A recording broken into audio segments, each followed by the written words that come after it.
Hi, welcome to another edition of North Shore Journal.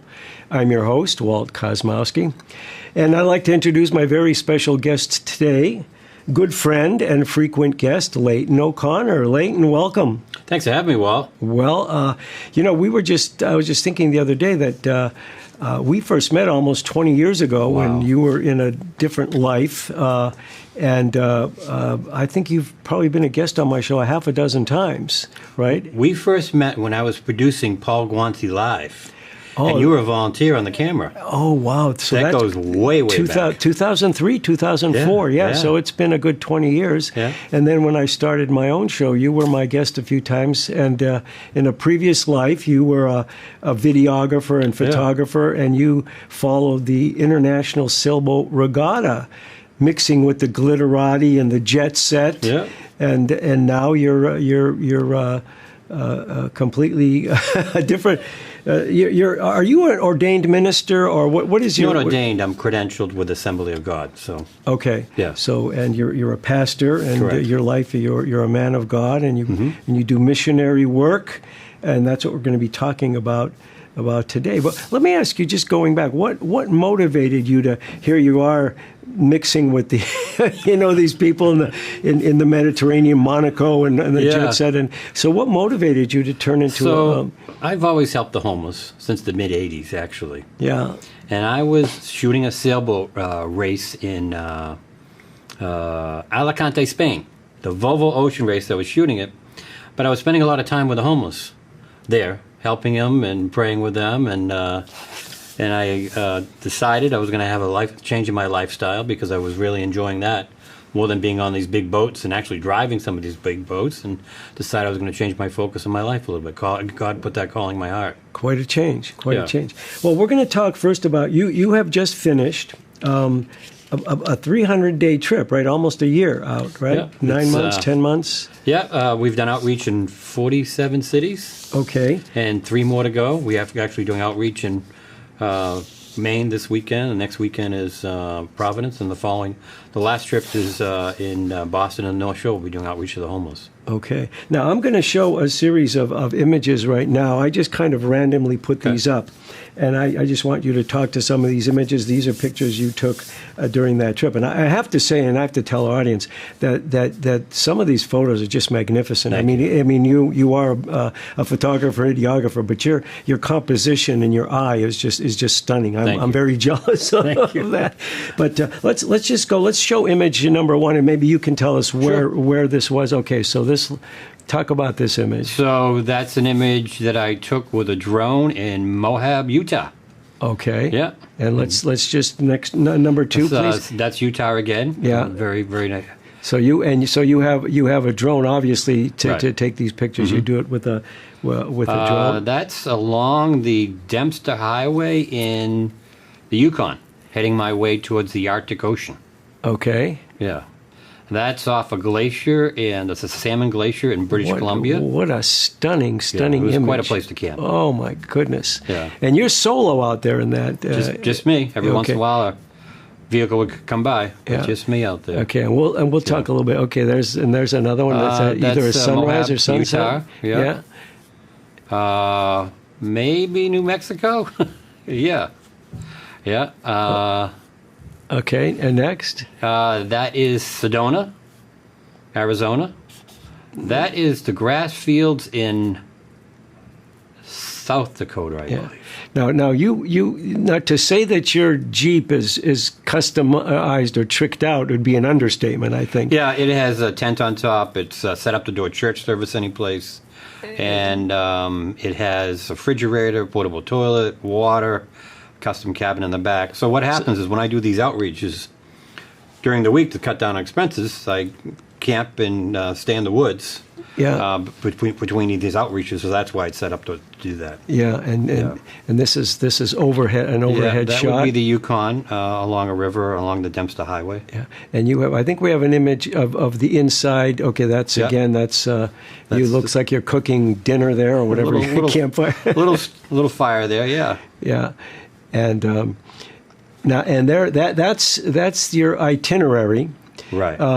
And as you say, you finished almost all of it, 47 cities out of a planned 50 or what have you. 28,000 miles, so I left Linfield. Okay, you answered my June next 6th. question, right? So Yeah. you put on 28,000 miles on that Jeep doing this missionary work. Yeah. And let's take a look at the next. Okay, so this is what the inside of that top, that little tent thing there. So tell us a little bit about So this. I've got it pretty tricked out. It's 12 volt. I've got power. I got fans. I've got lights. I can charge my iPad. I got movies downloaded to my iPad. So when I'm kind of resting at night, I can watch the movies. Yeah. But it's pretty comfortable. Now, do you are these where you camp out at night? Are these like regular campsites or whatever? Do you register and get or do you just drive somewhere and just decide this is where I'm going to stay for the night? Majority of the time, it's called boondocking, and there's no campsite, no facilities. Okay. I do stay at campsites once in a while, but boondocking is more affordable because you don't have to pay. Yeah. And there's no restrictions of kind of where you go, and as long as it's public land. Yeah. And you can camp there. So you haven't had like people come up to you and say, what are you doing here? Why are you here? I think that happened in Texas back in November. Yeah. Somebody said you can't camp. A ranger came and said you can't camp Oh, here. okay. Asked me to move along, which is fine. Yeah. Yeah. All right, and do we have another picture? Okay, so this is breakfast or this is dinner? This is dinner on the Salmon Glacier. I'm kind of known for my cooking, my TikTok videos, and my YouTube videos for what I prepare off the back of the Jeep. I do shrimp Alfredo, seafood Fra Diavolo. This happens to be some chicken. I do all kinds of things. Gee whiz, and here I'm thinking you're sitting there chewing on beef jerky. No. I have yet to eat a dry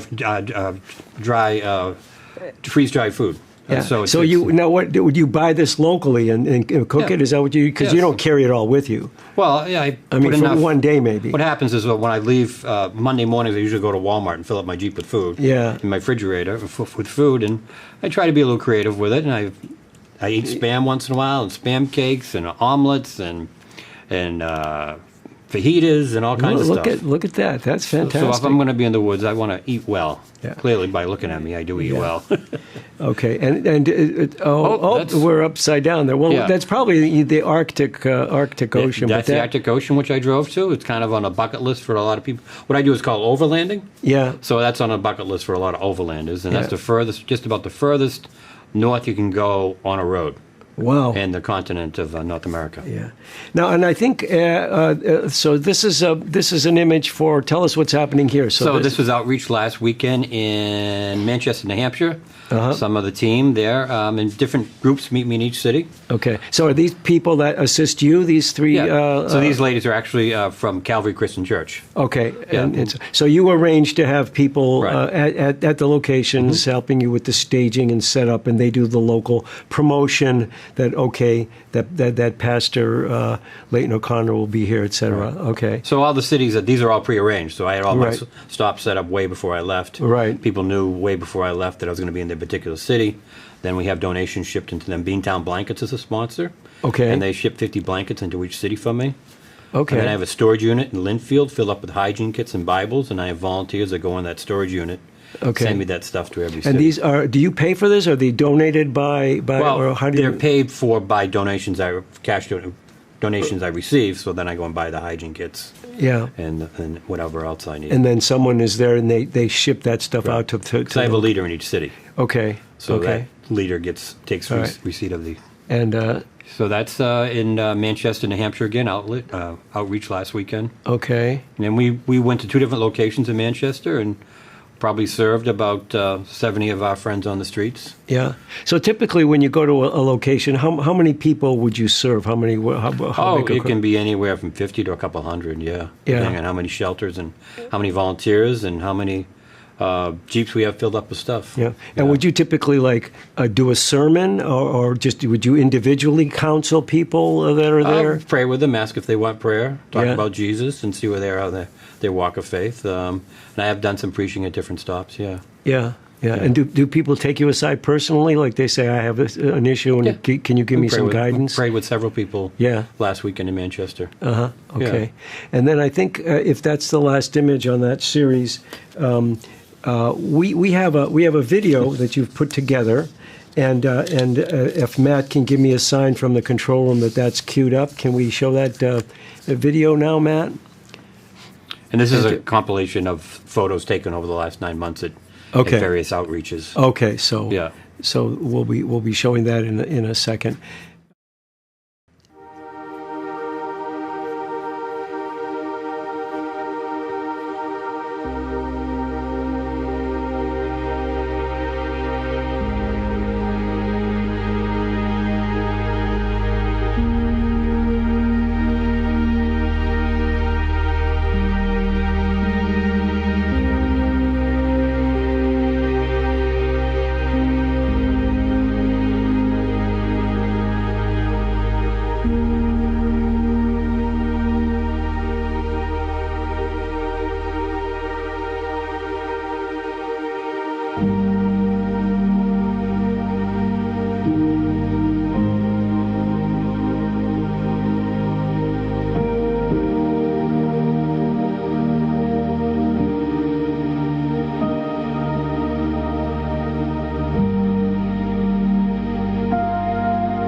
That's just fantastic, Leighton. I can't tell you how much I admire the work that you do.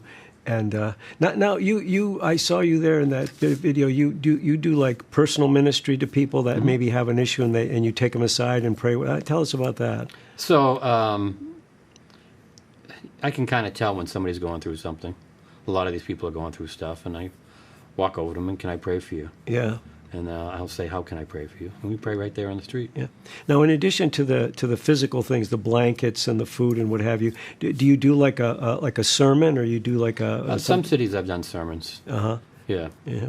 Now, how does Leighton O'Connor keep his spiritual, your spiritual reservoir that high? Because I can just imagine this is very draining, both physically and mentally on you. But you've got to be A1, A+ every place you go, right?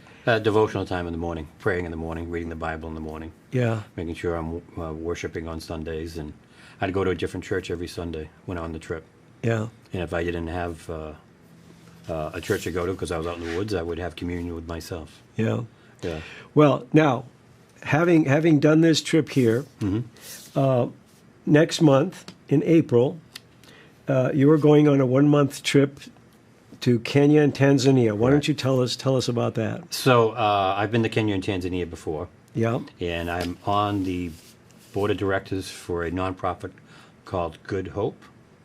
And that's Calvary's nonprofit. And I also have my own nonprofit called Mission for Hope. So what I'm doing on this trip is I'm visiting wells and clinics and feeding programs and orphanages that Good Hope has helped to tell stories about what we've done there so we can fundraise down the road for more wells, more clinics, more orphanages. So these are wells that Good Hope funded and Correct. Actually drilled in locally and so on and so on. So you're Right. going to visit these places that you've Right. assisted. And also preaching at some churches, and I'm bringing 200 Bibles with me for children, and doing a bunch of other things as well. Yeah. Yeah. Now, was it very difficult to organize this trip and organize? How did you manage that with local people? What? Well, I have contacts between pastors I know there and pastors here that have relationships with pastors there. Okay. And so just setting everything up. But I'm kind of good at planning trips. It's all done in an Excel file. I know how many miles I'm going to go through, or gallons of gas I'm going to go through, or where I'm going to be each night, and where I'm going to camp, or where I'm going to stay at a hotel. So I'm kind of really good at logistics. I would imagine after Yeah. the trip you just went on in the States here, that's got to be a a necessity. Yeah, I'm pretty good at it. I would say. Yeah. And we have a picture. I have a picture of the whole. In case our viewers are not familiar with Africa, let's put up the first picture of the whole continent. So you can see this is Africa. And if you look on the right part of the picture, below the Horn of Africa and between the island of Madagascar, which is the green island there. So Kenya and Tanzania, the blue area there is Lake Victoria, and part of Kenya is in Lake Victoria. Lake Victoria is part of Kenya and part of Tanzania, and the equator actually goes, I think, right through Lake Victoria, very close to. So that's about where it is. So let's show the next picture and zero in a little closer on where you'll be. So. In some places, they spell Kenya with an I, but this is again. There's Lake Victoria on the left, and Nairobi, Kenya. I think you'll be going through Nairobi. Right. So let's show the next picture, next image. So this is again Lake Victoria. The way they've cut this off a little bit, but let's look at your itinerary. The next picture will actually show your itinerary. And so tell us, where you'll go and how you've arranged this, and tell us. So I fly in Nairobi, which is to the right of the red on the top, the red point on the top. Right. Fly in Nairobi, then I'm going to be visiting some wells to the west of Nairobi, and also the south of Nairobi, visiting those wells. Going back through Nairobi, going to Mombasa, which is on the coast. So that's visiting a well there. Right, and let's just orient our viewers. So, Yeah. so the blue on the right, that's actually the Indian Ocean, Right. which is the East Africa faces on the Indian Ocean there. Okay, so from Mombasa, From Mombasa, then I'll go down the coast of Tanzania and going way to the west, which is a town called Layla, where there is a well, and I've been there before. So well is at a school, and I just want to make sure the wells are operating properly and servicing the community well, and also preaching at a church there as well, Subawamba, probably pronounced that very, very wrong. Then after that visit, I go back to Dar es Salaam, which is on the Indian Ocean there, on the east there, and then I'll visit some friends of mine who are missionaries on Zanzibar. And then from Zanzibar, I'll go back to Dar es Salaam and fly out of Dar es Salaam. Yeah. Back Now, home. Zanzibar is just south, or is Zanzibar just opposite Dar es Salaam? Just right off the coast. Right off the coast, yeah. Yeah. Now, how will you be traveling by jeep or by your own? So I have hired a Land Cruiser for Okay. the month, which has a rooftop tent. Okay. So that will cut down on expenses as far as rather than being at a hotel. I am staying at a few hotels and cities, but I'll be staying in staying on top of the Land Cruiser most of the time for the 2 months. And I just want to point out to our viewers that if you look at Lake Victoria, the big, huge area you're kind of circumnavigating it, is the Serengeti Plain, Right. which is probably the most intense concentration of wildlife on the planet. You know, you got tens of thousands of animals. There's zebras and giraffes and wildebeest and so forth. So I will be going through some national parks as I travel. Right, yeah. And I have a whole ministry in which I create social media content of my overlanding, and that is posted on all kinds of Facebook pages and TikTok, YouTube. Yeah. Yeah. Well, when you come back, we'll definitely have to take a lot of good pictures, which I know you will, and we'll have to reprise that particular trip in Africa. Yeah, thank you, Matt, for that. And now you also on your return, again, you're gonna be here for how long? A week or two? Like 3 days. 3 days. And then you're a little crazy. You're embarking on another trip. Let's show that last the slide. There you go.